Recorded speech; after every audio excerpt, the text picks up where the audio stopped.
একটাও গুন্ডা কে গেছে বলাই, পালিয়েছে মানব, বসন্তিয়া ইসরাফিলের বাড়িতে আছে।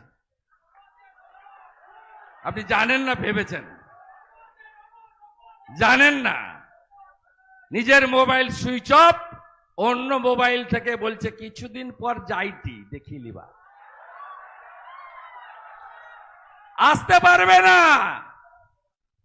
কেষ্ট যেমন আসতে পারেনি তিহার থেকে, পার্থ যেমন 2 বছর বেরোতে পারেনি। মানব নয় সারেন্ডার করো, নইলে এইরকম লুকিয়ে লুকিয়ে থাকো।